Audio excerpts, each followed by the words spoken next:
The world had already burned to ash. Yet there I was, throwing another tantrum, demanding my hydrokinetic boyfriend drain his combat energy just so I could take a hot shower. That was when the holographic text started scrolling across my vision. Like a livestream chat glitching right into my brain. Are you kidding me? It's the freaking apocalypse, and she's crying about a bath. Sloane is nothing but a pretty face, a total dead weight. He needs a badass female lead on his level, not this walking red flag. Whatever. Once the infected horde hits, her true colors will show. He'll drop her toxic ass. Without his plot armor, she ends up slaughtered by the Overlord anyway. I suppressed a shiver. I shoved Corbin hard. No. I'm done. I don't want to wash up. Chapter 1. He stumbled back, clearly thrown by my sudden burst of frantic strength. I felt a sudden pang of guilt. Or maybe I was just scared by the mention of the Overlord in the comments. Corbin frowned, a harsh crease forming between his brows. Are you sure? I nodded frantically, my voice trembling. It's fine, Corbin. You're the team leader. You need to save your energy for the infected. He went still for a moment, perhaps because it was the first time he heard me say something so mindful of the big picture. Okay, he finally murmured.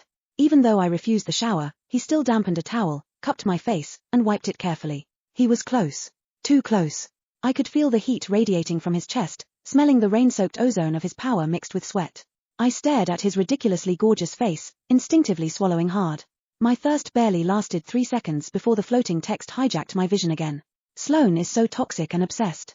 She's literally just using him for his face. He's a total tech bro.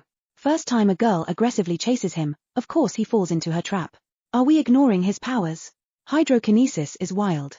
Right. The human body is 70% water. If he wanted to, he could pop someone's blood vessels or dehydrate them into a husk.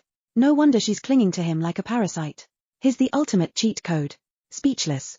Reading the brutal truth, I snatched at the rag, desperate to do it myself. But the heavy hand resting on my waist flexed, his fingers digging into my hip bone. Corbin kept his voice soft, but the dark, underlying command left zero room for argument. We've been on the road all day. Let me clean you up so you can sleep. I kept my eyes squeezed shut until he finally stepped out into the night to take first watch. Only then did my eyes snap open in the dark. The glowing words burned into my retinas, refusing to fade. According to that mysterious chat, I was the selfish villainess. Corbin was going to dump me, and the Overlord would butcher me. A violent chill racked my spine, my teeth chattering in the silent room. Ancient glacier had melted. An unknown virus swept the globe. The infected crawled out from the ruins. But the virus also shattered the human genetic threshold. A rare fraction of the population didn't mutate into brain-dead monsters. Instead, their DNA weaponized. They awakened abilities. Corbin was one of the lucky ones. Ever since he dragged me out of the jaws of the infected, I had latched onto him like a limpet. Maybe it was the crushing anxiety of the apocalypse. Or maybe it was because he was unfairly attractive, completely shattering the cliché of the socially awkward STEM nerd. I fell hard. I chased him relentlessly for 3 months until I finally wore his defenses down.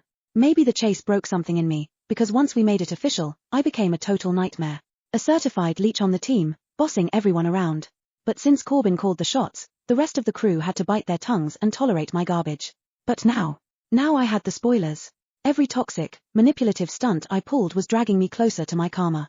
Even Corbin, who babied me and catered to my every whim, was destined to drop me for a badass female lead with her own powers. A sudden sense of fear washed over me. Terrified of rotting in this infected wasteland. Terrified of this mysterious overlord. But I couldn't even play the victim. At the end of the day, I was just a basic, powerless liability.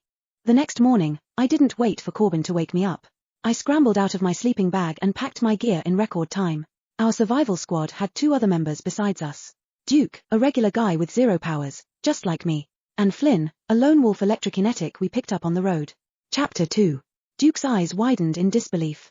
I was up before dawn, actually helping him inventory our dwindling supplies. I didn't need to read his mind to know what he was thinking.